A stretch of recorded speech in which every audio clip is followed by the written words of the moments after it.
मूर्ख सिंह व हुशार ससा.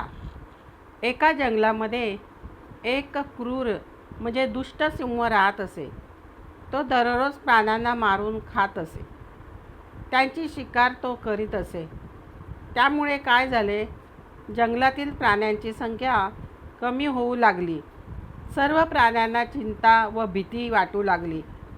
त्यांनी एक स्वतंत्र सभा घेतली व त्या सभेमध्ये असे ठरले की दररोज एक एक प्राणी सिंहाकडे जाईल व सिंह त्याला खाईल.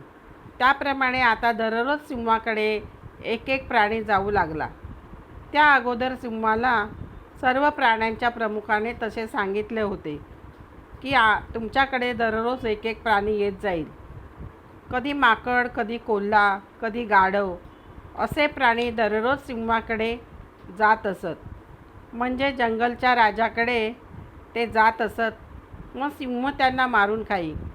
एक दिवस एक हुशार सशावर पाळी आली. तो ससा हळूहळू जाऊ लागला, कारण त्याला भीती वाटत होती.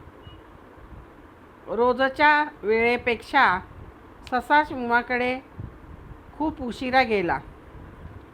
तेव्हा गेल्याबरोबर सिंहाने त्याला विचारले रागाने, तुला उशीर का झाला? कुठे होतास तू? तेव्हा सशाने त्याला सांगितले की रस्त्यामध्ये एक विहीर होती. त्या विहिरीमध्ये एक सिंह राहतो व त्याने मला पकडले. मी कसा तरी जीव घेऊन पळालो, असे सिंहाला त्याने सांगितले. आता सिंहाला खरेच राग आला होता. तो सशाला म्हणाला, चल आत्ताच्या आत्ता मला दुसरा सिंह दाखव. ससा त्याला त्या रस्त्यातील विहिरीकडे घेऊन गेला.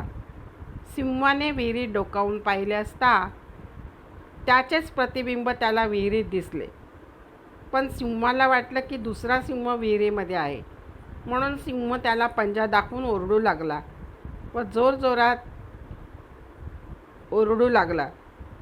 असे करता करता शेवटी एकदा तो सिंह विहिरीत पडला. सिंहाची फजिती झाली, परंतु प्राण्यांचे प्राण वाचले, सशामुळे वाचले. मुलांनो, तुम्हाला ही गोष्ट कशी वाटली, आवडली का? गोष्टीला लाईक व सबस्क्राईब करा.